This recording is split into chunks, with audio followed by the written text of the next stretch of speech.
2023 at 7 p.m., and we are at the Charlton Middle School today. Just a quick note, you may experience a delay tonight with Vimeo streaming. So if this is the case, we will make sure the meeting's posted the next business day. Thank you, and we'll stand for the Pledge of Allegiance. I pledge allegiance to the flag of the United States of America and to the republic for which it stands, one nation, under God, indivisible, with liberty and justice for all. And we will have a moment of silence.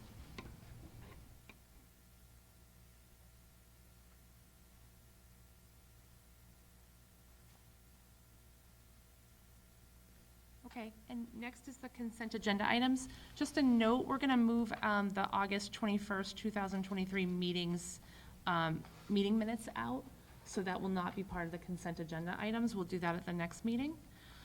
So is there anyone that has anything that they wish to move out of the consent agenda items?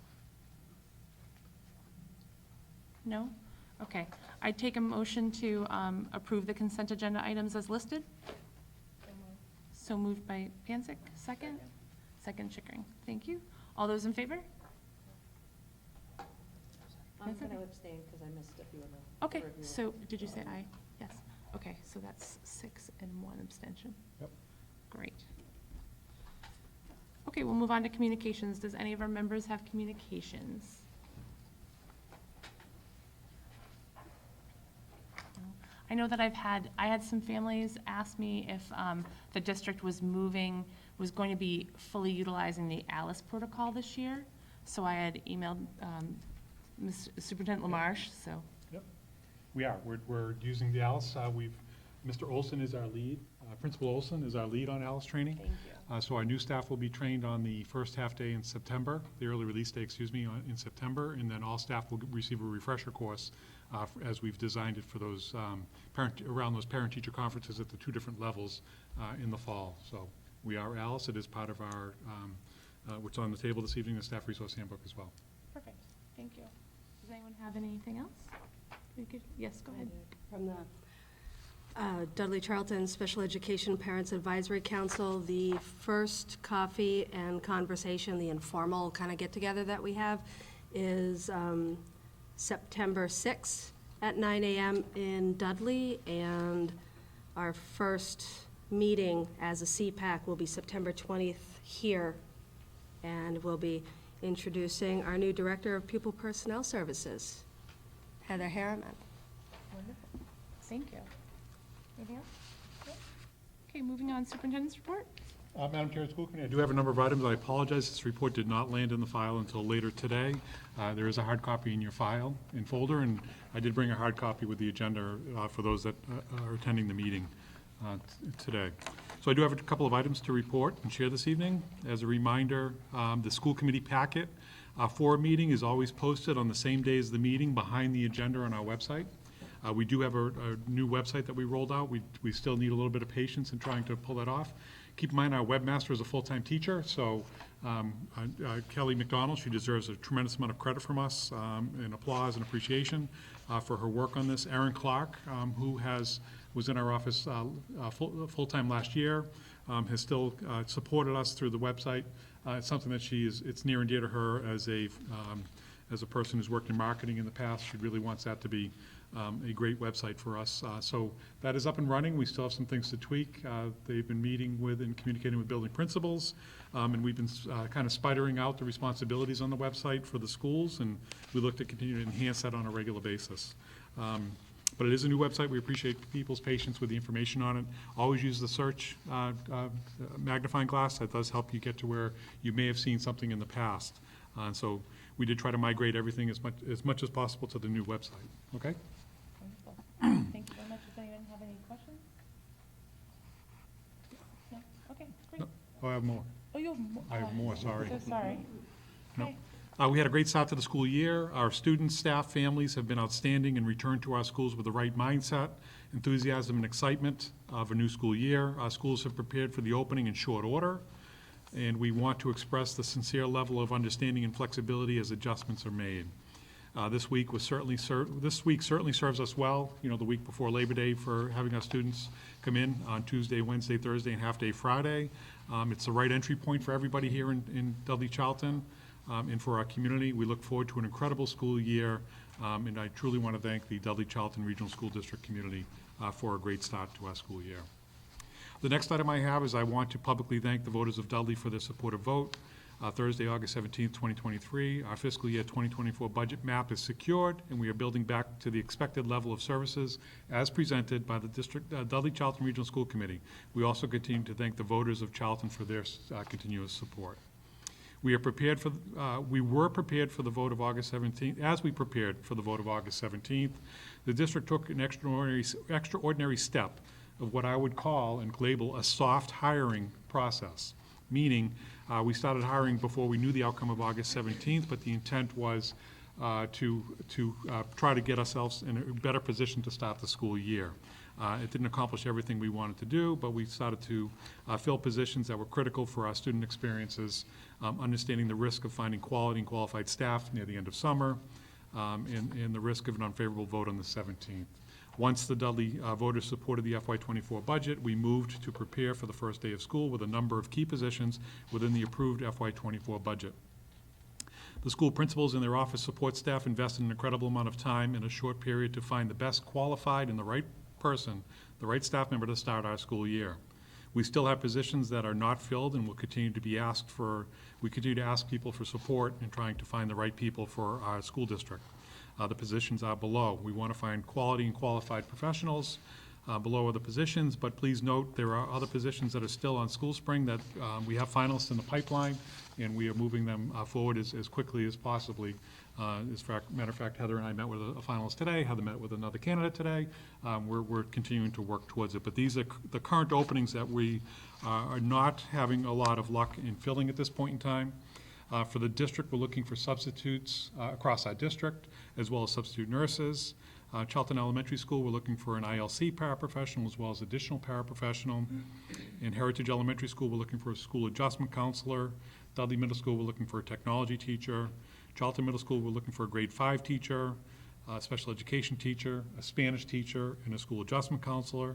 And at Shepherd Hill, we're looking for a special education teacher, librarian, paraprofessionals, and a one-to-one LPN nurse for a student. Our school principals, middle school team leaders, high school department heads, and building administrative assistants are fully aware where we are and are ensuring that quality coverage is available until all positions are filled. As always, if parents or guardians have concerns or questions, please contact the school that their child is attending.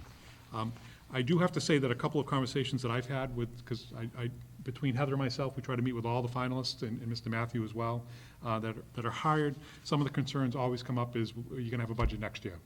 So some of these positions are positions that were reduced through the budget process, so I have to believe that some people aren't really jumping for some of these positions because some of them have been on the chopping block for 2 years. So we are still going to do our best to try to fill these positions. The school adjustment councils, as you are aware, are also in the grant for 1 more year. We only have 1 more year for that. But we are going to continue to do our best to fill those positions. But there is still a little bit of unrest with some of the applicants, and we are late in the hiring process. But I have to tell you, some of the candidates that the principals have been hiring have been phenomenal. It's amazing to me. And it does lead to, and I shared this in some communication, we're in a kind of a weird place in public education, is that people are still moving. Good quality teachers are still moving in August, whether they want a fresh start somewhere else or whether they want a new position. There is still some movement. So I know my organization, the Mass Association of School Superintendents, typically sends out an annual email about, as it gets closer to the school year, please be cognizant of your fellow peer and superintendents if you're hiring people from their district and all that kind of stuff. But there was a little bit more of a stern message this year because of this incredible amount of movement across our state. And we share, like everybody else, in the role of paraprofessional. The entire state is struggling with filling those particular positions at this time. I don't have a root cause for that, but I just know that it is occurring outside of our district as well. Okay? I also share with you this evening that the Department of Elementary and Secondary Education has officially, and this is their term, terminated us from a 1/12 budget in accordance with Mass General Law, Chapter 71, 16B. A letter dated August 24th was sent to us. I received it today, but it was also sent to the chairs of the respective boards of selectmen for both towns as well. But we are no longer on a department 1/12 budget at this point in time, which is fantastic news. Right, Mr. Matthew? Yes, it is. Okay. All right. I want to share with you that Town Administrator Andrew Golas from Charlton has provided an update regarding the Town of Charlton Fire Substation feasibility study. There continues to be a look at the land or property around the Heritage Elementary and Charlton Middle School.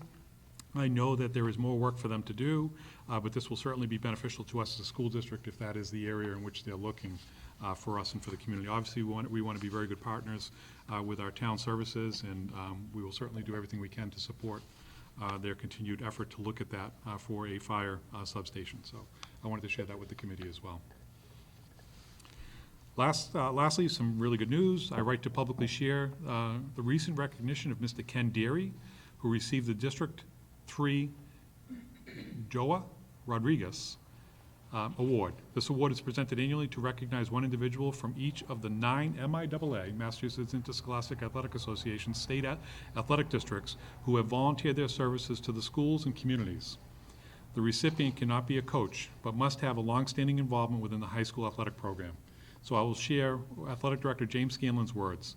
This recognition for Mr. Ken Deary is well-deserved but hard-earned.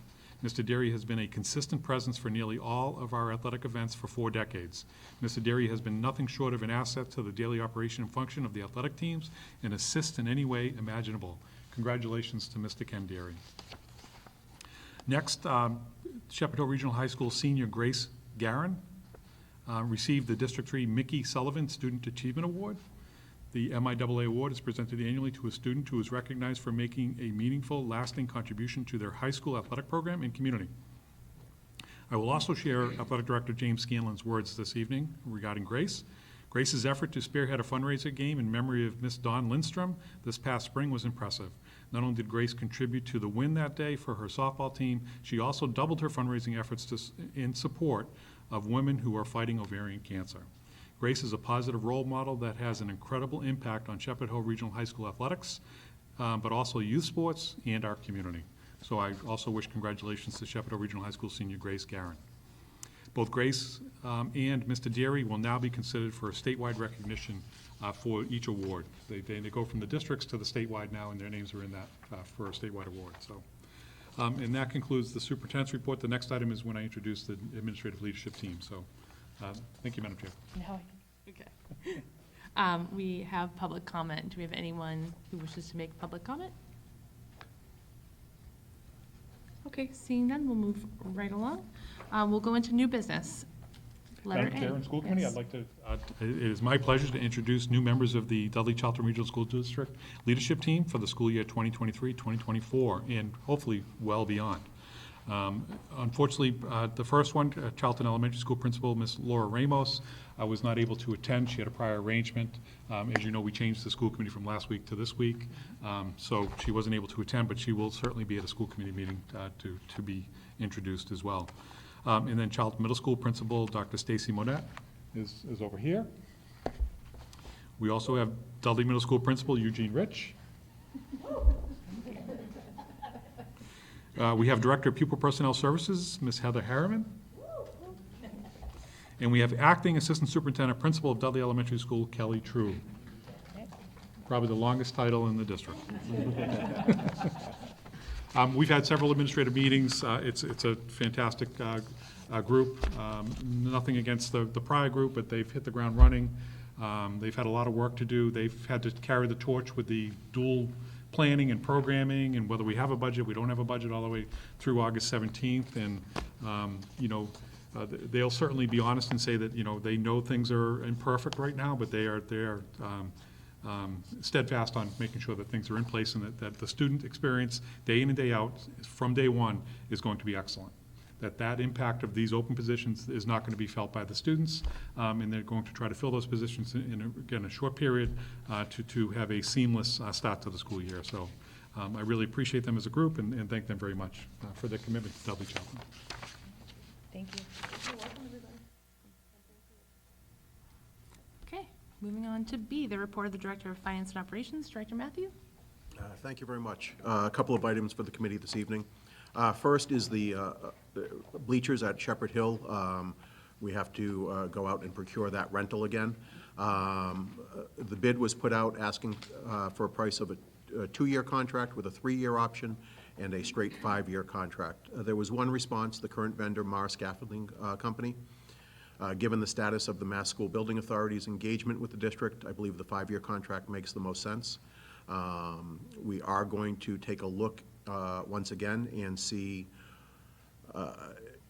given the fact that MSBA is not proceeding and given the fact that the bleachers were included as part of the original capital plan and was asked essentially to be removed due to the cost, to see what other options we may have other than renting. It's clear that this is not going to go away. We're in our 9th year of using the field and our 9th year of renting these bleachers. But in the meantime, unless we want people to stand and bring their own lawn chairs, which I don't think we do, a 5-year contract for the current bleachers, I think, makes the most sense. I'd ask for a vote of the school committee to accept this bid. I entertain a motion to accept the bid as written. So moved. Is there a second? Let's go with Kelly. Yes. And second? Second. Okay, thank you.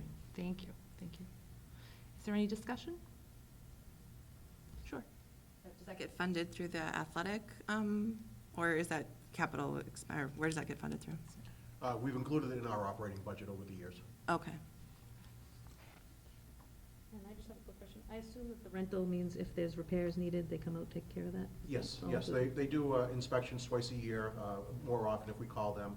They'll come out and do repairs, refreshing, replacement of planks, new coat of paint, the new update on the webbing and the mesh or whatever it's called. I don't know the technical term. But yes, they are responsible for that. Do they also carry the liability insurance? Yes, yes, that is one of the benefits of not owning our own. There's a shared liability between us and them. Okay. And I have one more question. Sure.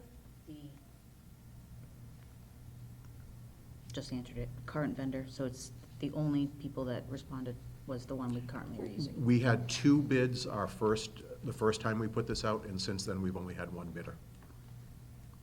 There's gotta be more companies out there that do it. Unfortunately, they haven't put forward any bids.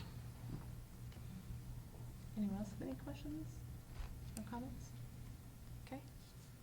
So we will vote on the motion. All those in favor? Okay, motion carries.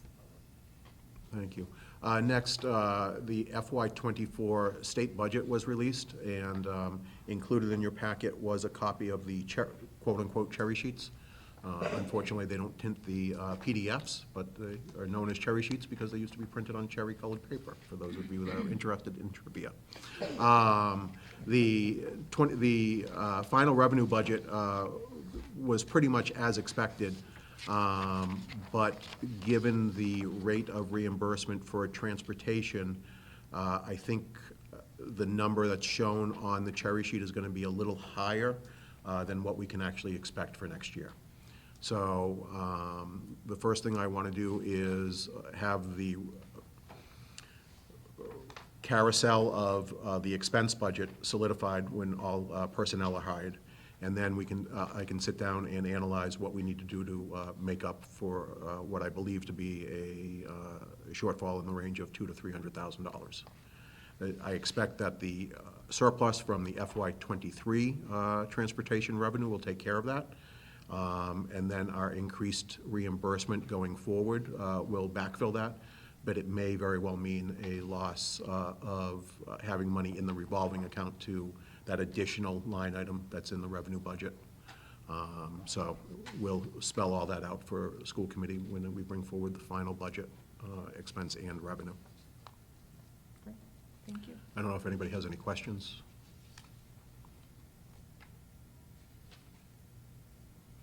Anyone have any questions? No? Okay. Next up, speaking of transportation, just a quick update on First Student. They're fully staffed for the start of the school year this year, which is good news. We all know the trials and tribulations that we went through at the start of last year and actually through a good part of the year with shortages of drivers, unavailability, et cetera. It does not seem to be the case this year. They have even their sub-positions staffed.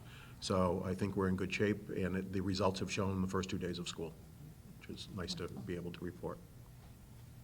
Perfect. Any questions on busing?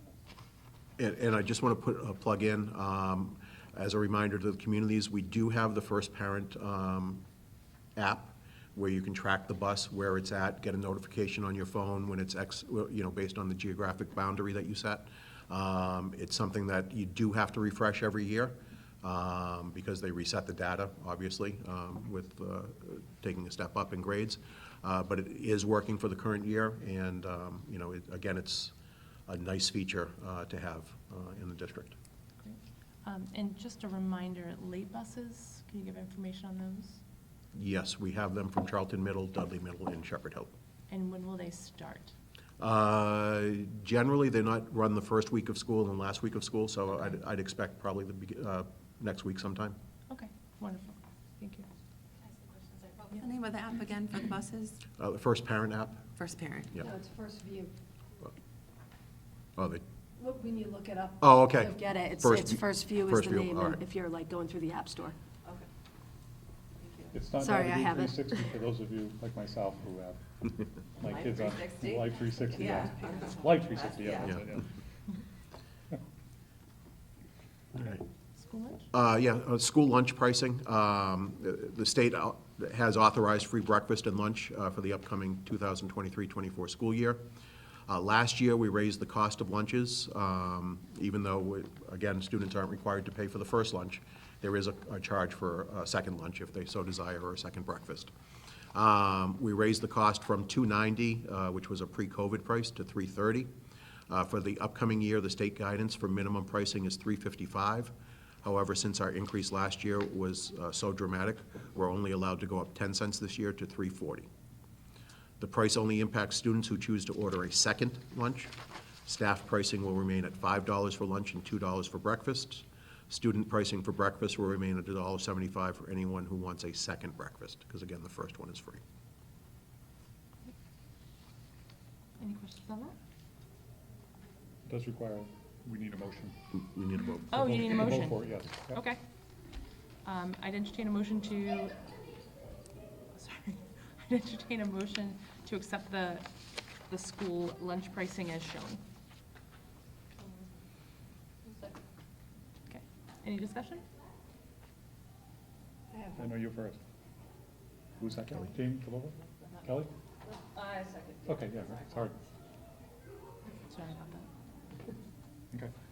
Any questions? Yes, go ahead. I have one for clarification purposes. So are we just setting the rate at the current one, or are you asking for the additional 10 cents? No, the additional 10 cents to increase the price to $3.40.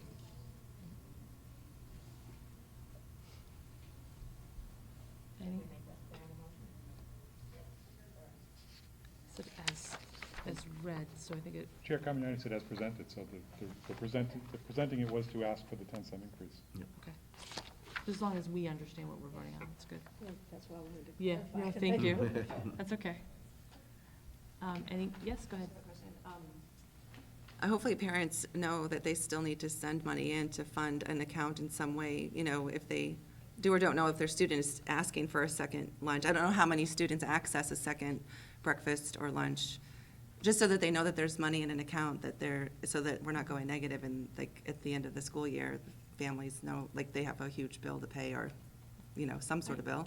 Remind me, but I don't think they're allowed to charge unless they have money in their account for a second lunch. I think that's the practice that we'll certainly have in place, given the fact that the first lunch is free. We're not denying anybody any food. We're denying people extra food if they can't physically pay for it. Okay.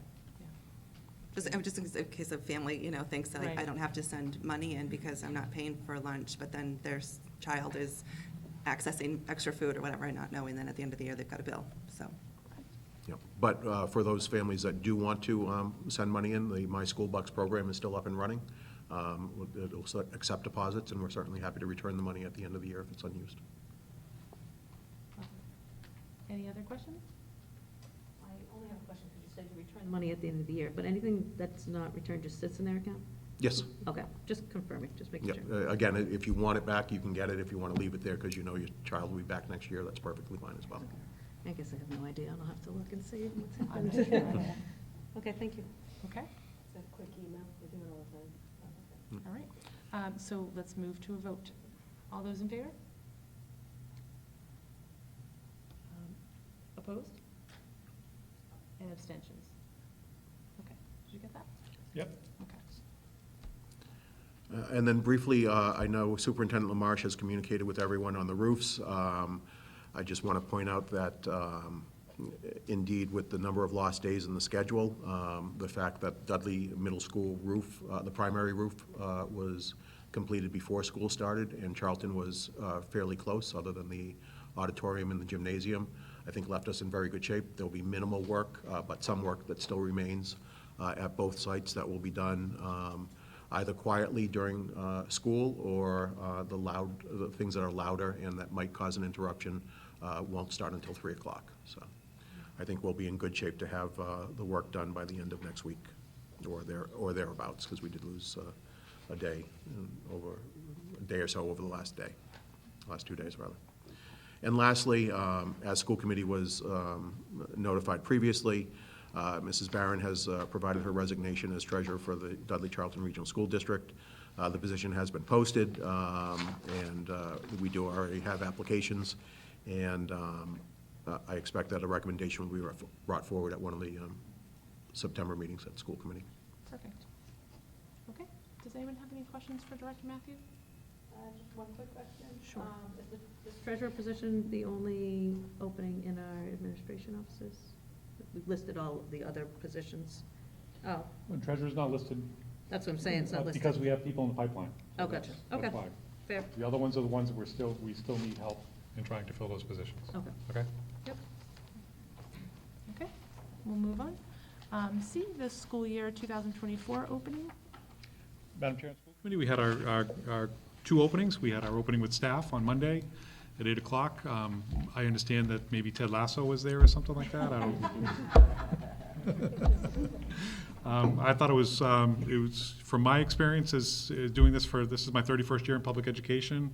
The temperature in the room, the vibe in the room, everything I thought was really good. I thought it was a great opening to the school year.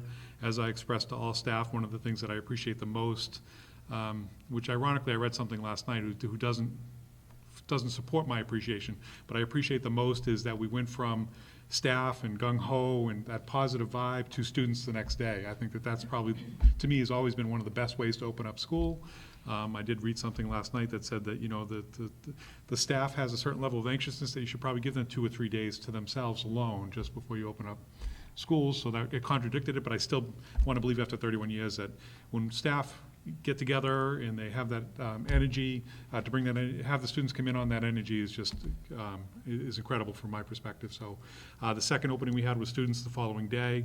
Of course, there were things that need to be adjusted and changes and things of that nature, but our principals, our administrative assistants, our educators, our paraprofessionals, custodians, this to me was probably in 5 years. The first one I wasn't really aware what was going on, but this one I just think was an incredible opening for us as a district, and I just want to continue to move that enthusiasm forward and really express my appreciation for the Dudley Charlton community as well as our staff in all of our buildings. Our buildings look phenomenal. The roof projects alone would have added anxiety or anticipation for people, but our local roofer did a phenomenal job of committing to trying to get these done, even with almost 14 to 17 days of rain all summer long. And again, our principals who were balancing, needed life balance as well, but we were balancing the budget, no budget kind of thing. Everything really came together starting this past Monday. So I just think it was a great opening for us as a district, and I look forward to, like I said earlier, an incredible school year. I did include the PowerPoint presentation that was shared with all staff in your packet as well. I wasn't going to go through that. There is a section there on LRE. The opening was, to me, an opening that touches upon humor, excitement, enthusiasm, but also some serious things that we have to work on as well. So that's in that presentation, and you'll see that. And we Director of Pupil Personnel Services, Heather Harriman, will present the LRE section of that to you as a committee, because that is something we really ultimately have no choice but to work on LRE, which is least restrictive environment, as a district this year, because it was something we were cited on by the department moving forward. So I thought it was a great opening. I'm not sure if you received some of the same feedback. Again, there were things that we still need to work on. We weren't a perfect system opening up. We never are, because it deals with students and children and families and, our community.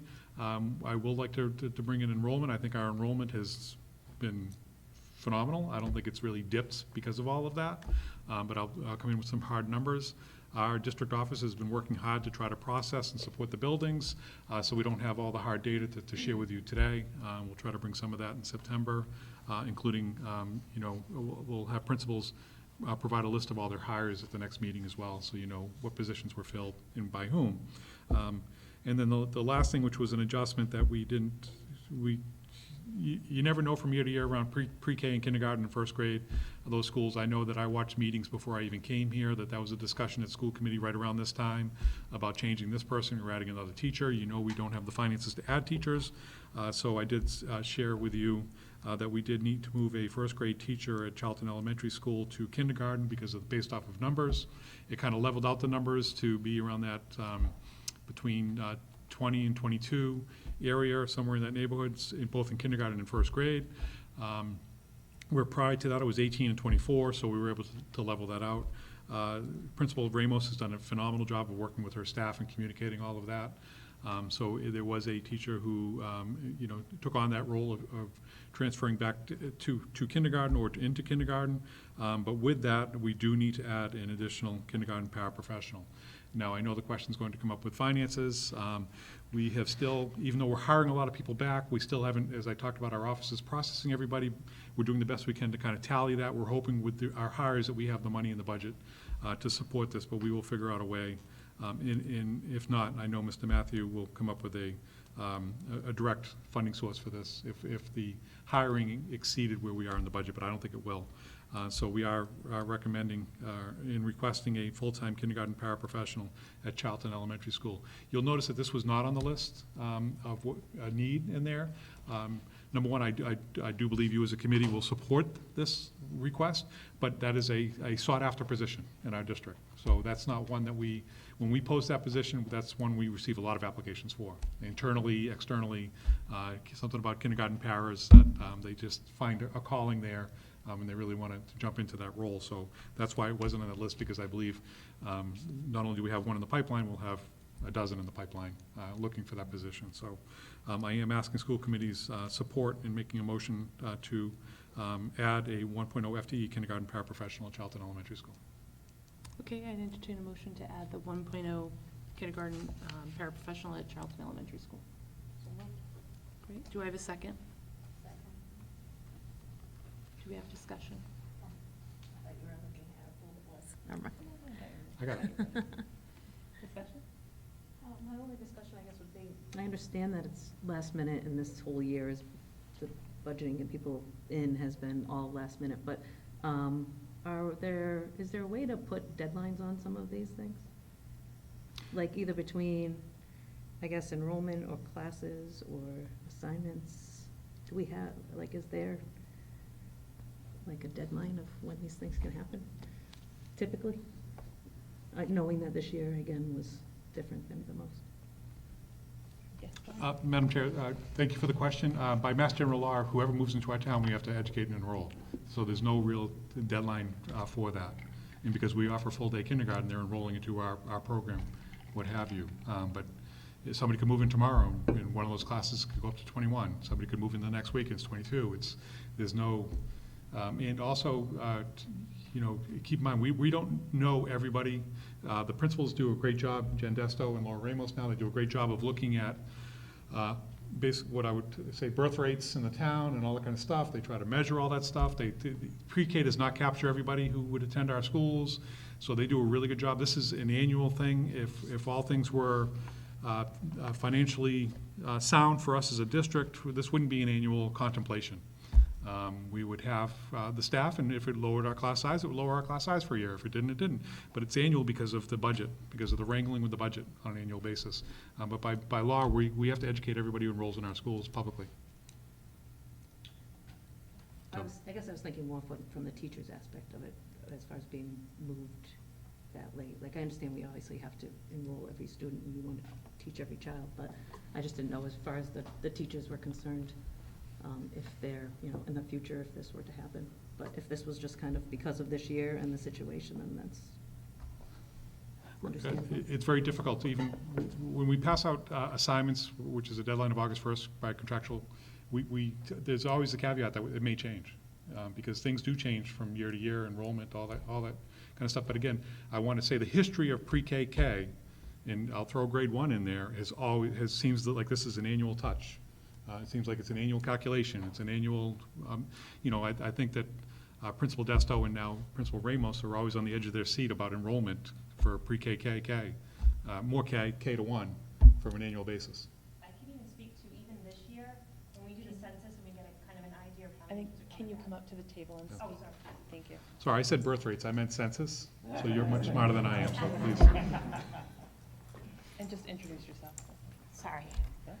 So even looking at this year for Mason Road School and looking at the census of how many kids we kind of expected to come in, we are at some pretty high class sizes right now. We think if it gets any higher, we might be coming back to you guys to say, right now we're at 23 and 24 kids in a class for kindergarten, and that's with a para, but if we get to 25, that's almost unrealistic for anybody to be able to do with kindergartners. But we didn't expect it to be this grandiose compared to what we had on the census and what families were moving in and whatnot. So we just never know. It's kind of like a card game. You just throw them up and see what lands. Right, but to finish that, if we don't have the finances, They're gonna be at Principal Desto may 25. have to, 25, or you may, if enrollment goes down in one of your grades, you may recommend making an adjustment or change. Yep, and at It's grade- unfavorable and it's not the best thing, but. Right. At grade 1, what we did is because of the numbers, we moved a grade 1 teacher down to kindergarten because our grade 1 class size is very small. So we only have 4 sections of grade 1, and they're at 21 right now. So it's unique. It's a very, I think there's all these new developments going in Dudley, the Truman Ave. You just never know. But we want them here. We want them with us. We just might need help. Thanks. Can I ask one question, Principal Desto? And probably we can answer from other people. If we switch people at that late of a date, do we provide time in their schedule for some support so that they're able to catch up quickly to the curriculum? Because typically, I know teachers do not work over the summer, but they do. Yeah. And I'm sure that first grade teacher prepped for first grade. Yeah, of course. We really try to work, let's be honest, we have fabulous teachers in our district. Absolutely. And I can speak only for the elementary teachers because I see it with my own eyes. They work very, very hard. There's teachers that work till 8 o'clock at night. And everybody supports each other. And I know, like, even the situation with Mrs. Ramos and her team, we're all working together. We're all talking to say, hey, do you have this? Do you have that? Here's the plans. Here's the lessons that we did. Here's some ideas. Here's some manipulatives. Whatever you need. The nice thing is that the K-1 teachers, it isn't interchangeable. With the CKLA curriculum, which is fabulous, it's not a new curriculum to learn. It's just new information that they're presenting. And same with the math. So overall, it's pretty consistent across grade levels. Did we need to buy any curriculum, like teacher curriculum materials for them? I do think we need to just get some more workbooks and whatnot for that one classroom. Okay. We did look across, this year we were very, how do I say this? We were very careful without over-ordering. We didn't want to hoard anything. We looked to get bare minimum with a couple extra. So typically I would probably have a good 25 extra, but I didn't order an extra 25, so I can't give her that. So she needs to order them for her class. Okay. So, Okay, but thank you. that's it. Great, thanks. Thank you. Okay, are there any other questions? No? Okay. Why don't we move to a vote? All those in favor? Okay, motion passes. Unanimous. Okay, Moving on to handbooks. Madam Chair, this is the annual, keep in mind, this is typically the last meeting of the summer before school starts, but because of the distant memory of everything that was going on for fiscal year '24, the handbooks were moved to today. There are no substantive changes for elementary and middle school handbooks this evening. It is still an annual vote, though, so we will ask that the school committee vote. Their only changes were changing dates and names. There was nothing substantive that was changed in there. And then we do have the Shepherd Hill Regional High School handbook, and Principal Elwell is here to present those changes to you this evening. As Principal Elwell shared last year, it was his first year, so he had minor changes last year, but we'll take a look at it this year. I think he's got 45 pages worth of changes in front of you. But Principal Monette and Principal Rich are in the same boat, so they weren't making a lot of changes. They're going to see how it operates in their building, and I'm sure they'll come with some changes for next year as well. And elementary, again, we're only changing dates. So again, however you want to handle it, if you want to vote the elementary and middle first, and then have Principal Elwell. Okay. Yeah. Why don't we vote the elementary and middle? So I'd entertain a motion to approve the elementary and middle handbooks as edited. Second. Okay, did you get that? Yep. Okay. Is there any discussion? Yes, go ahead. I wanted to add, so I know this came up, I probably should have brought it up, but with all the budget climate, it really wasn't gonna be a big deal, but, this came up, I know in my house and other households, but, in the middle school handbook, Spanish is listed as a core class. And I'm not an educator, but in my world, core classes were mandatory to graduate. And I know that Spanish isn't offered to all students. So I know there were multiple students that were kept off the honor roll because of an 89 or whatever. That's my child. And when I reached out to the guidance counselor, it was listed in the handbook that is listed as a core subject. So I'm just curious, and especially with it always being on the chopping block, if Spanish should be listed as a core subject in the handbook. It's a great question. That is a We'll good get back to you. Okay? I don't know if the principals have an answer for that, but we'll. Yeah, and I'm not trying to put anyone on the spot, but it came up, and, you know, with it constantly being possibly the first class always on the chopping block every year. Do you feel that you would want us to table the vote on the handbook, or would you like us to move the handbook as it is and ask the middle school principals to look at it and bring any revisions as soon as they can? I would ask the other committee members what they What feel does about everyone that feel? idea. I think that's kind of a big deal, that if there's a student that might be achieving high honors or something, and they're not because that class is considered that, I didn't know that. I think And that does so, seem like the other problem is, not problem, but like from my child's perspective is, I'm taking another class, I'm testing more, and I'm being withheld from honor roll potentially because I'm doing more than a child that's getting exploratory, which is, for lack of better words, basically like a study for them to focus on their other core subjects. So in some ways, it's a little bit unfair for these kids, and even my daughter has said, I'm not gonna take Spanish because of that. Like, I'd rather just focus on my other classes. Right. And so I know in high school, you know, AP classes can be weighted differently for their GPAs and stuff, and that's not really how it works at the middle school, which is fine. But I think if we're holding students accountable for the core classes, then it should be a requirement for everyone, and those that are choosing to take Spanish shouldn't be possibly held back. And like I said, I know it's in more than just my household that happened some of the semesters or trimesters.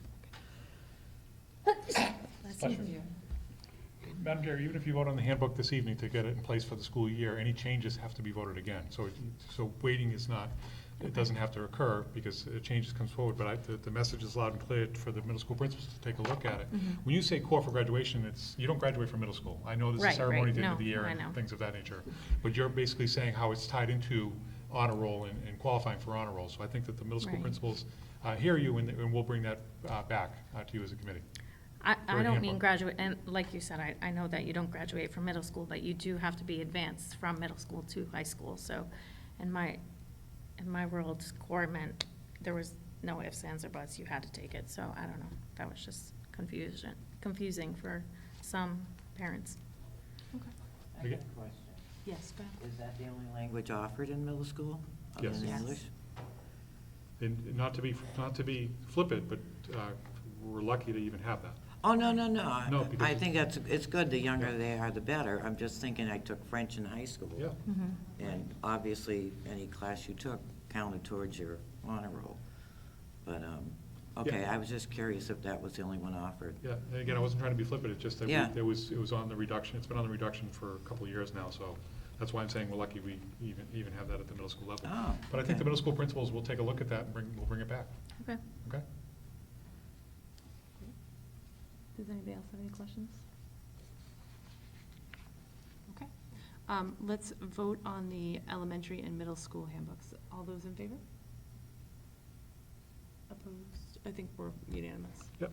Okay. And just a note, I had talked to Superintendent Lamarche about moving the date for the handbooks to not be at this first, like at the end of the summer, but moving it more towards the spring, so that in case there's any issues like this, we can talk about them and have them fixed before the school year starts. So that's kind of one thing we talked about, right? You remember that? Yeah. Okay. Okay. All right. And do you agree with that, everyone? Yeah. I do, because it, like, parents are, there's required to sign off on it, I agree. especially if when we're making changes and it's happening later and you're signing off on something that's not, Agreed. yeah, yes, Okay. earlier, or whatever, at the end of the school year, Yeah. but before the beginning, yeah. Okay. And then we have Principal Elwell to discuss the high school edits, if you'd like to come up.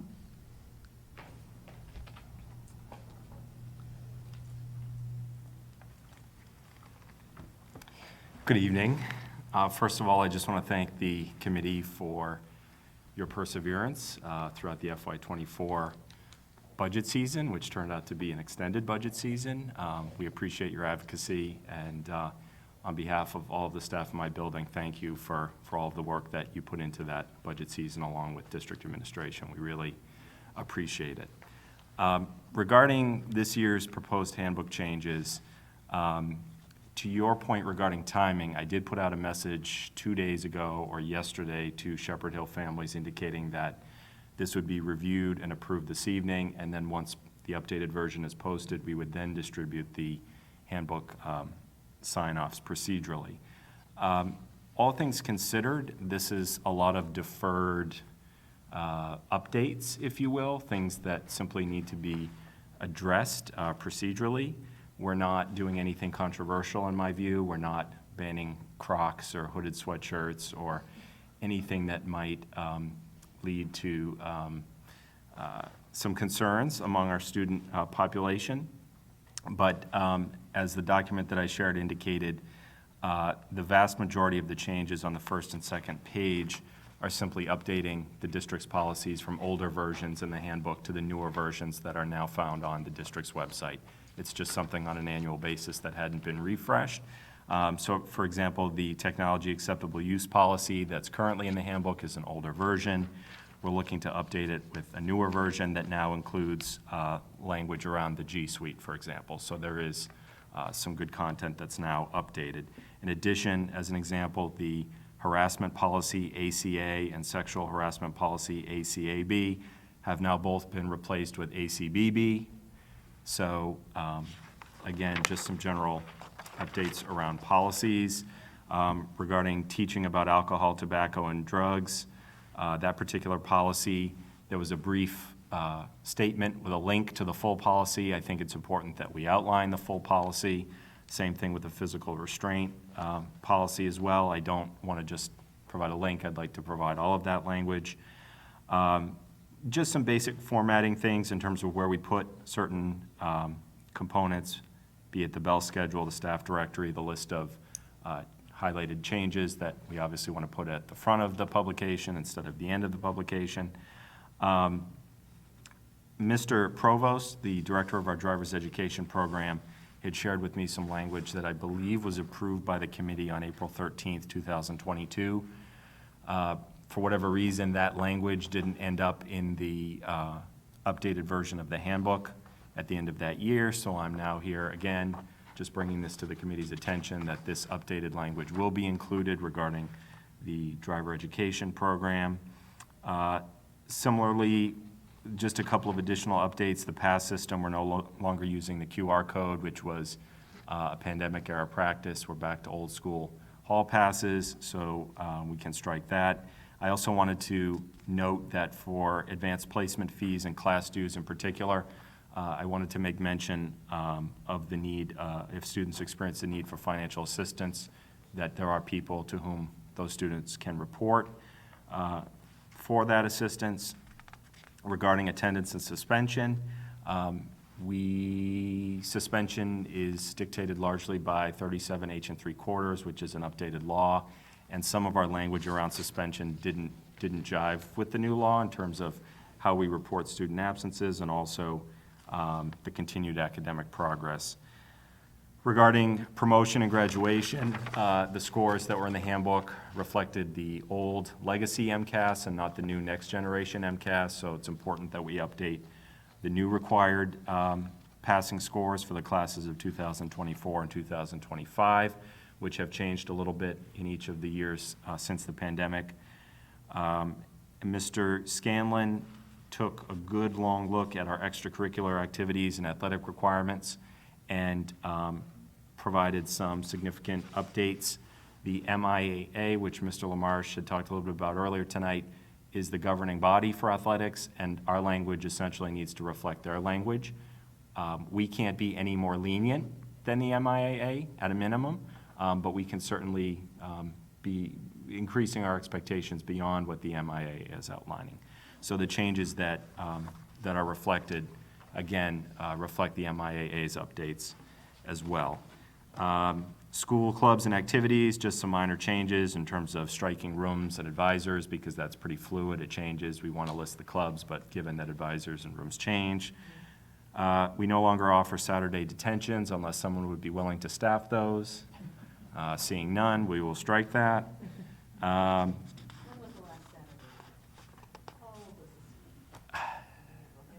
It hasn't been decided here. So it has to be at least 5, 6 years?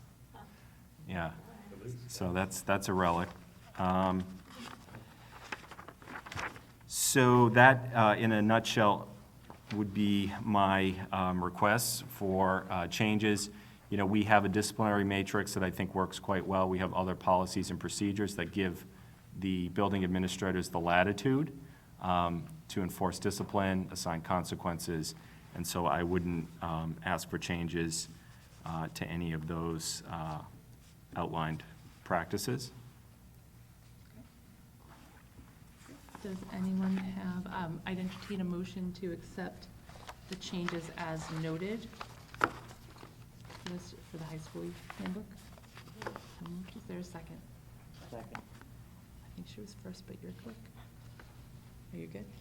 Okay. All right. Why don't we have some discussion? Any questions for Principal Elwell? I don't really have any questions, but I'd like to thank you for taking the time to do this, because even reading through some of your changes, it certainly is, I'm sure, a big undertaking to do. So thank you. Appreciate the input on the Thank It you. was so clearly articulated that it was easy to follow. I appreciate that. I do have a question. Do we have, and I'm sorry because I forgot when I read it, do we have ALICE information in the handbook for students? We do not have that in this iteration. So perhaps for next year, we can make sure that's in there? Yes. Okay. All right. Does anyone else have any questions? No, I'm just happy the pandemic stuff was taken out finally. Isn't that nice? Because then next year's syllabi that I saw from my son will not have that little pandemic bit in there. Okay. If there's nothing further, we'll move to a vote. All those in favor? And the motion carries unanimous. Thank you. And this is a great activity for parents and families to read through the handbook in its entirety. It is a fun activity. So I encourage all to do so before signing the acknowledgement form. Thank you very much. Thank you. Great. And so we will move on to the Dudley Charlton Staff Resource Handbook. Madam Chair and School Committee, I did distribute this last year in December. We didn't touch it again as a group, meaning school committee. I think we had other financially pressing matters that we were dedicated towards. But from that December to now, there were only, as I shared with you, have only been 2 changes to this handbook, other than names, et cetera. So one of the changes was with the emergency protocols, but as I shared with you, we don't publish those, so that is not included in your handout this evening, because presenting it to you is a public document. We don't publish our protocols for emergency protocols. If a parent has a question about one of them, they're more than able to schedule an appointment with me, and I would certainly share them with them on a one-to-one basis, but it is something we don't publish to everybody. The one change that we had in here is, keep in mind, we did have a section on something that all of us are working through, and that's around gender identity. It is not program-specific. It doesn't provide anything other than guidance. The change is on page 64. But what we did is, through our practice last year, I just want to, and I've shared this with school committee members, I've shared this with parents who have called me or provided questions. I've worked with the principals on this. Again, the state does a very good job of giving us lots of guidance. It doesn't give us the actual protocols or directions. So this is, what's in this handbook is just guidance, so people are on the same page around that. But I want to be very clear in our conclusion on that section for staff, and I will read it, is the Dudley Charlton Regional School District will work directly with a student's family. Supporting a student who is exploring their gender identity and expressing a desire to change their pronouns is an important and sensitive matter that will involve the parents or guardians. I want to be clear about that. Every student and family experience is unique, and it is essential to approach the situation with sensitivity and respect. It will be crucial to create a safe environment for the student and their family. School-based administration and student support personnel will work directly with the family and their child. So meaning that there shouldn't be an expectation that a teacher has to address this with the child or with the family. That's our job. But I want it to be very clear for the staff resource handbook that we will work directly with the family. Again, this is not program specific. We're not trying to roll out a program. We're trying to provide staff. This is a management document that provides staff guidelines and information. Dudley Charlton does not have one. So this has been something I've been working on since I've come here. That I was kind of surprised that Dudley Charlton does not have a staff resource handbook. This is for all staff. And we are just trying to provide guidance and direction for them so that they can go back and take a look at it to see how we approach it. That's a very important section for me as a superintendent, and I know for us as a district to ensure that we will work directly with a family. We are not working with families who are not involved in that situation. It's very difficult for a family who has a child who is going through that. But that's really our approach in our district, and we're not asking teachers to work with the families on that. That's our job. So that's the only, that and the change to Alice, because that's a protocol that we have to, that we are now working with. Those are the only changes within this particular draft handbook that was shared with you last December. But I'm ready for any questions that you may have. Do you need a vote to accept this? I do. Okay, why don't we move to, I'll entertain a motion to accept the staff handbook as written. Okay. Kelly, you a second? Kelly, a second. Okay, now do we have any questions? I don't have any question, but I would like to say thank you for those two changes. I do fully support them and appreciate them being added into the handbook. I have a question for you. Yeah. I noticed that you are now listed as the civil rights officer. Yes. So who would handle the appeals? Do you have that? Like, do you have a process for that? If there's an appeal to you? It's not uncommon in a small district that the superintendent takes care of all of that stuff. We are a large district.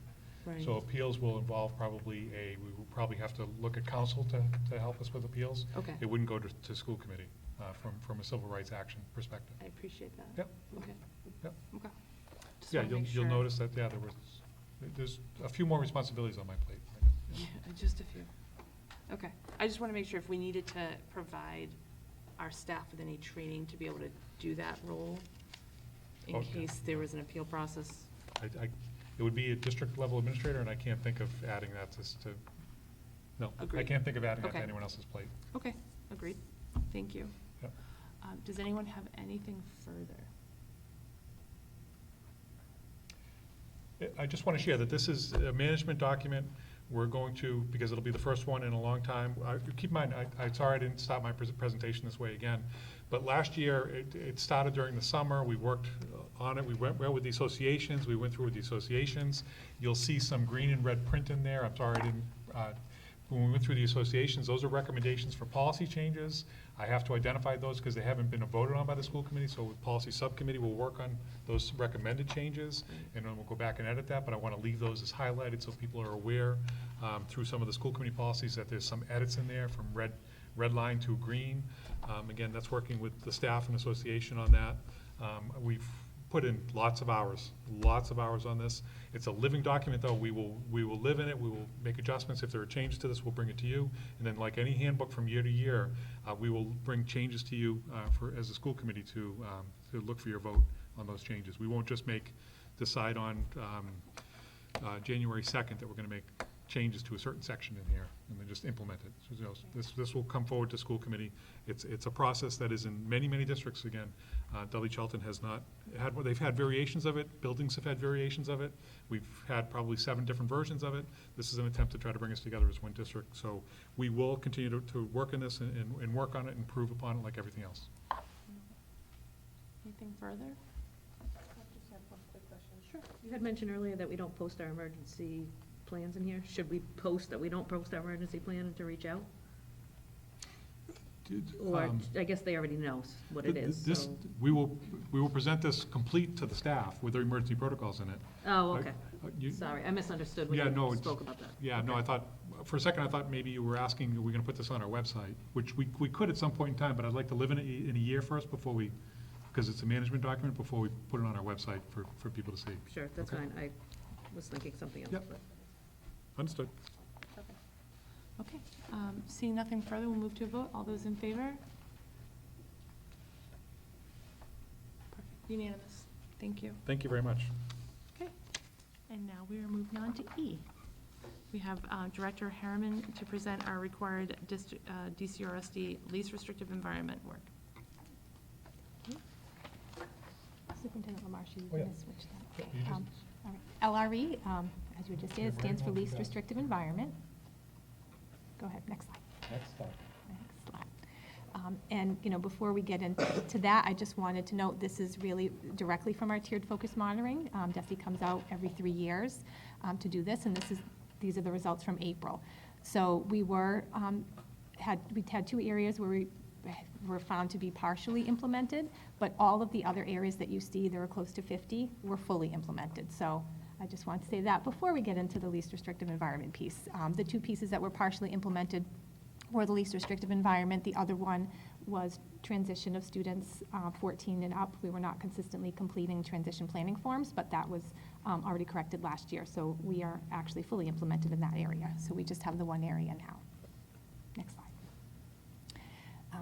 And the description, you know, of the current issue from the tiered focus monitoring was that analysis of data and staff interviews indicated that our IEP teams do not always consider the least restrictive environment for students. Next slide. All right. And what is the least restrictive environment? So the least restrictive environment means that the educational placement assures that to the maximum extent appropriate, students with disabilities are educated with students that are not disabled. And that we're only removing students with disabilities from the general education environment when their disability is such that education in regular classes with the use of supplementary aids and services cannot be achieved satisfactorily. And to kind of explain some of what these placements mean, a full inclusion program for a student on an IEP, the services are provided in the general education classroom 80% of the time at least. So they're outside of the general ed less than 21% of the time. A partial inclusion program means that the students have services outside the general education classroom at least 21% of the time, but no more than 60% of the time. And then a substantially separate classroom IEP services are provided outside the general education classroom for more than 60% of the time. So this is the data from the April tiered focus monitoring. So the state rate for full inclusion is 67.2%. DCRSD, all eligible students with IEPs, the rate was 57.4%, so about 10% below the state rate. And then for eligible Hispanic students, the rate was 40.5%. So there's a significant difference for Hispanic students. Our partial inclusion, the state rate was 13.2%. Our district rate was 23.9%, so we have about 10% more students in partial inclusion and about 10% less students in full inclusion than the state rate. And then our eligible Hispanic students, the partial inclusion rate was 43%, which is a significant increase. And this is just a pictorial representation of that. So if you look at the left side, that's the full inclusion. So the state rate is in the blue, much higher than the red, which is the overall district rate, and the yellow, which is our Hispanic students. And then the right side is partial inclusion, so the state rate is on the left. And as you can see, it's much lower than our district rate and significantly lower than our rate for our Hispanic students. Sure. What is our cohort of Hispanic students? The cohort size, like how many students It was about 350 the last time I checked. Hispanic. Overall, Hispanic in the district, yes. District-wide, it was about 350. IEPs, I think it was close to 100. So we had that's a reasonable it was 20 to 30 per grade level Okay. on average. So it was a reasonable Okay. sample size, yeah. Thanks. And then this is the outcome for per DESI that they would like to see, is that we will always consider the least restrictive environment for all eligible students and maintaining a specific focus on Hispanic students. And we need to ensure that appropriate services and interventions are in place to support inclusion in the general education setting. And how are we going to do this? In May, DESI did provide some training to district leadership. I was part of that because I was a special education coordinator at the time. And then we established the LRE committee over the summer. We've had 2 meetings so far. We have another meeting coming up at the end of next week. And at that meeting, the goal is to complete the root cause analysis. We have to come up with that by September 12th. We have to submit a progress report to DESI to identify what the root causes, actionable root causes, because sometimes there are things like students moving into the district, or we can't do anything about that. And then by October 13th, we have to develop and submit an action plan. So we'll identify the root causes, and then by October, we'll have the action plan. And then the outcome, of course, that we would like to see is that we'll consider the least restrictive environment for all students and use some district entry and exit criteria for services that take place outside the general education classroom, and just provide, a little more guidance with that. Continue to utilize principles of UDL and use a tier system of support for all students. And then this is right from DESI's tiered focus monitoring report. Each semester, I will need to submit a progress report and keep track of the data just to make sure that the data is moving in the right direction. And then we have to provide annual professional development to all relevant staff on LRE requirements and strategies.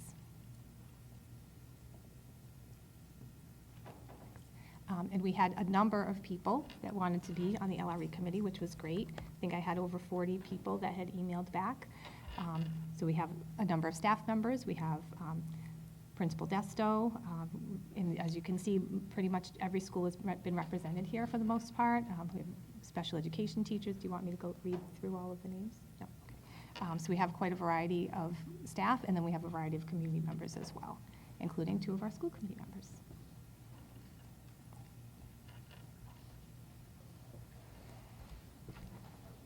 Any questions for Heather?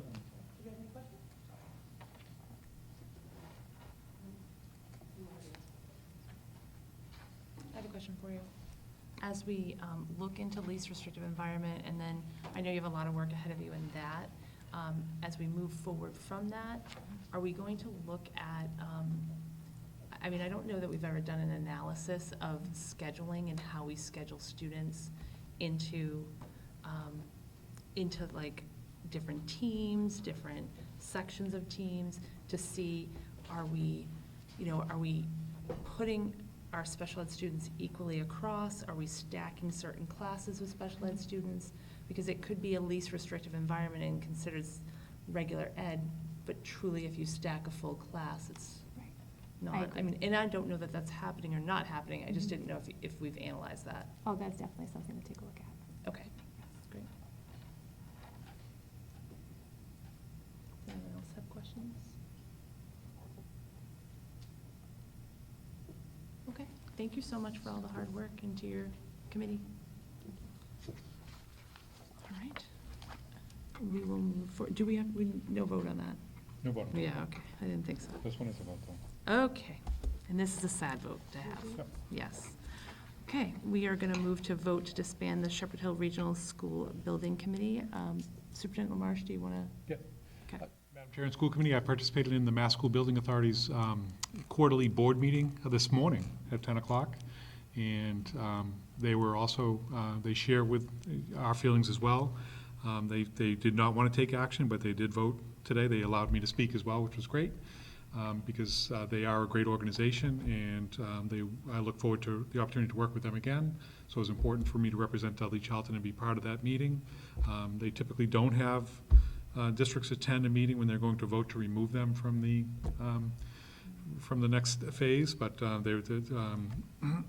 Treasurer, State Treasurer Goldberg was very hospitable, as well as MSBA.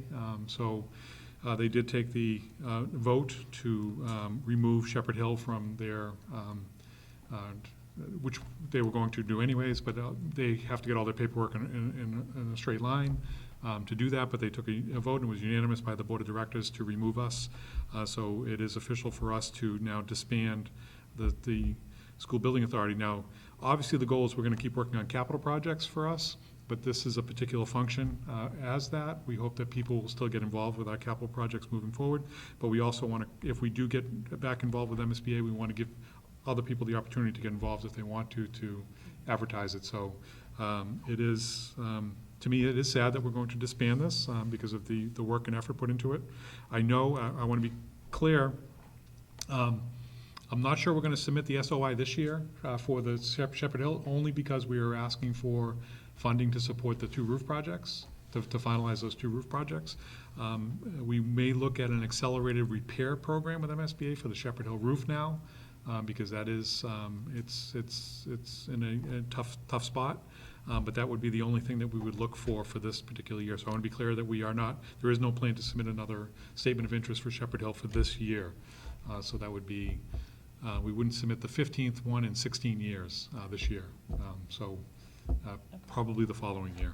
So I do respectfully ask the school committee to take a simple vote, but a vote to disband the Shepherd Hill School Building Committee, and I will certainly communicate, I've already communicated with the committee that where we're at, but I will certainly send a letter of appreciation for the members of this committee. I entertain a motion to disband the Shepherd Hill Regional High School School Building Committee. So moved. So moved, Pansick. Do I have a second? Second. Second, Chagrin. Okay. Is there any discussion? I'd just like to say thank you to everyone, even though we weren't successful in succeeding in getting this underway. There was a lot of work to be done already. It took a lot of time, so thank you. Yes, from our meetings that we had, these committee members worked very hard and did a lot of work, looking through the school, looking through the facilities, so, yes. Anything else? No? Okay, we'll move to the vote. All those in favor? Okay, that passes unanimously. Okay, so this was something that we could just, we're gonna move to G, which is a discussion on the 2023-2024 school committee and superintendent goals. So this, for today, it was just meant to be a discussion as Superintendent LaMarche writes his goals. I wanted to make sure that he had any input from you, and that we had it at an open session. So, does anyone want any, why don't we first talk about maybe school committee goals? Does anyone have any school committee goals that they would like to see? And we're not finalizing it today, we're just kind of starting a discussion on that. But we should have it finalized probably by the end of September, I would say. Yep, go ahead. Okay. So, after 1 year in, I kind of took a step back to kind of see where, you know, I think next year we could focus some of our time and attention to, you know, create some more unity in our community and, you know, a little bit stronger communication, strengthen our relationships with our community leaders, with our stakeholders, students, families. I feel like it might be important for us to, at this time, I don't know, I guess maybe call a workshop with other community leaders and maybe stakeholders. I know I think 2015, I was on a committee that came together at the school. It was staff, it was, you know, community leaders, it was a lot of people. You know, we filled the Dudley Middle School, we had lunch, we spent the day brainstorming and talking. But I feel like as a community, we really should try to pull everybody together and get everybody on the same page, maybe set some goals, you know, as a group, as far as what we want to do as a community, because, you know, we can only all benefit. We're pulled in different directions, and I think maybe the school and our leadership team should be all working together to create some goals as far as a future 3-year, 5-year plan. I know that the state of affairs is a little up in the air right now, but, you know, together we are Dudley Charlton, right? So I feel like we should kind of focus on just bringing that feel back together and really bringing the communities together and try to get something started. Was that a meeting for the strategic plan or the district plan? I don't remember it. I think it was before my time. I think that's what started the district plan. Okay. So I think it was a lot of us in a lot of different goals. I think it was actually maybe when Greg came in and just Okay. pulled everybody together. Okay. But it was definitely a nice community thing Okay. to be part of, and like I said, staff was there. But I think right now we should really get our Board of Selectmen, both towns, get the, you know, the finance committees, both town, like, everybody needs to kind of get together on the same page and put a workshop together of some sort, so that we can all kind of sit here, because finding out, you know, just, the process seems a little odd to me, maybe, that we're not doing that. I guess it's just something I assume that kind of happened, and it's not. Okay. Does anyone else have any? Yeah, go ahead. So just to piggyback on Kelly, I think that 2 of our goals from last year are still worthwhile to continue, you know, the budget and finance in the community, because it was part of the communication goal, but to have actual benchmarked objectives that are, you know, like having such, you know, like having a meeting with, you know, or having maybe, you know, town halls type of events, you know, to kind of invite more active participation or collaboration with our communities, so we can get that information out more as well. But I think those 2 are really good already. I think they just need to get a little bit more fine-tuned and actually have an actionable plan for it. Sure. And I'll just remind, you know, last year was the first year we've ever done school committee goals, so I think, you know, we're coming pretty far, and I think you're right, like, having that actionable items in the goals will be good. Anyone else have anything they want? I do have one other thing. Sure. We had talked about at one of the meetings at one point in time, I think Jean brought up, maybe putting together like a school committee handbook as far as best practices or expectations, Oh, yeah, that that's, kind of thing. I that's thought- policy subcommittee. is doing Oh, that, yeah. okay, Okay. I guess. And we're working on that now. Okay, great. And so I agree with what you were saying, what everyone was saying about the communication piece. I think that as a district, we communicate a lot to our families. You know, I think Superintendent LaMarche communicates a lot through email and we do different newsletters through our principals. But I think that what we found is that there's a population of people who do not have students at our schools that we do not communicate with and that we need to communicate with, especially for our budget. So I think that's kind of something we need to kind of think about. Another thing that was talked a lot in Dudley, and I'm not sure how much in Charlton, but I'm sure Charlton would not be upset if we did this, is for us to look into the possibility of having some type of operational audit done. You know, just looking at how we run our schools, and is there a more efficient way to do that? So, you know, just maybe thinking about something like that. Does anyone have anything?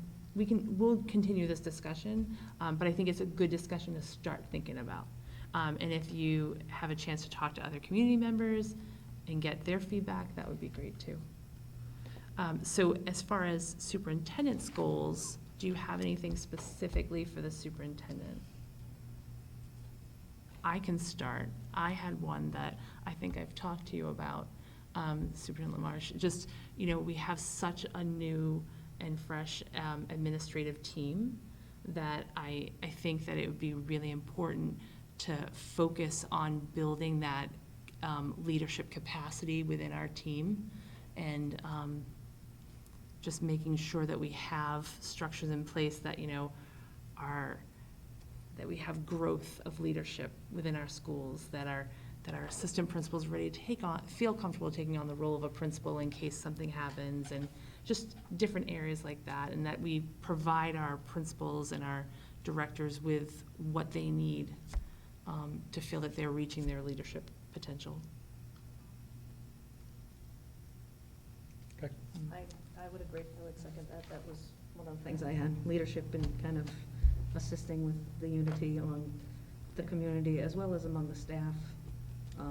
You know, kind of rallying everybody back together again, like you did at the, you know, the first day, where everybody gets that, bring back the Dudley Charlton family kind of feel, and bring people together in the camaraderie, and, you know, bring some more of those opportunities for, you know, just sharing of ideas and meeting, and, you know, just feeling the love of the community, the pride and unity back at the school amongst our staff as well as students and community. Yeah, and I don't want our leadership team to think that I don't feel that you have good leadership skills. That's certainly not the case. I just, you know, whatever we can do to keep those moving forward, like the work that has been done in the past year to two on just bringing the Dudley and the Charlton schools together has been amazing. And that work, you know, whatever we can do to keep that flourishing is important. So, does anyone else have anything you want specifically that for him to look at? Or typically, like the superintendent will go into the district plan and gather the goals from that, and it's kind of like what the team will work on. So, right, that's typically what you would do. Yeah, it's pieces of it. Yeah, my goals, you know, I've been obviously thinking about this. HQIM is obviously still a goal to make sure that we stay, HQIM is? high-quality instructional materials. Yeah, okay. And our continuation of that work. We are still in district office working on, Mr. Matthew and his limited staff are still working on rolling out Infinite Visions for our financial management software and personnel software, and you know, that's an incredible lift as well still. You know, there are some things that are still out there without question, but the district plan year two is certainly critical, and as I shared on opening day, we have some look-fors, and one of them is shared responsibility, which ties into, you know, building leadership capacity, so that could certainly be something that we could work on as well. Yeah, no, this gives me some ideas, but yeah, and also surviving without a assistant superintendent in our office. Right. I appreciate the acting assistant superintendent / principal for Dudley Elementary School, Kelly True, in her role. That's a critical role for Dudley Charlton, and that's why I appreciate the investment in it right now. But there are a lot of other things that I'm not putting on acting assistant superintendent / principal Dudley Elementary School, Kelly True, to handle. And so, as I shared with opening day, I'm trying to work on efficiencies at the same time, because that will only benefit our office, but that takes time. You can't just all of a sudden snap your fingers on an efficiency and it's there. So there are other operational goals. So, you know, I'm thinking about it. I want to work with the administrative team, which we don't have another meeting until September 13th, because I want to give them time to get their schools open and deal with their individual schools, but also for me to be available to support them for their individual schools. And so September 13th, and I really want to work with them on goals as well, because they all need to be tied together. So I would respectfully ask for the goal setting to be the second meeting in September, is what I would respectfully ask.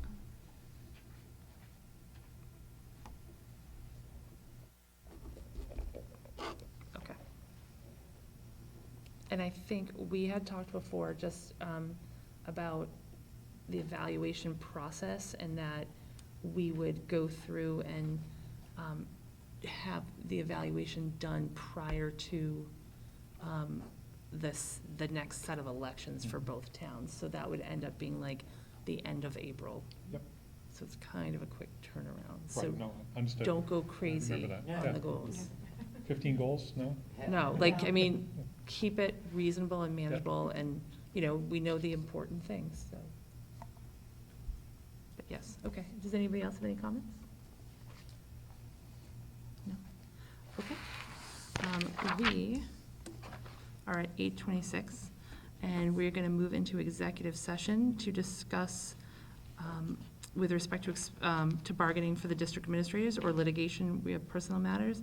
If an open meeting may have a detriment effect on the bargaining or litigation position of the public body, and the chair so declares, only to reconvene into executive session to take votes if necessary and adjourn. This is, I entertain a motion to go into executive session. Okay. Is there a second? Okay, and this is Sorry to a, get the second. Oh, thanks. yeah, and this is a roll call. So, Ms. Pancic? Yes. Ms. DeLobo? Yes. Ms. Enberg? Yes. Ms. Sella? Yes. Ms. Costello? Yes. Ms. Chickering? Yes. And I am a yes. So we are moved to executive session.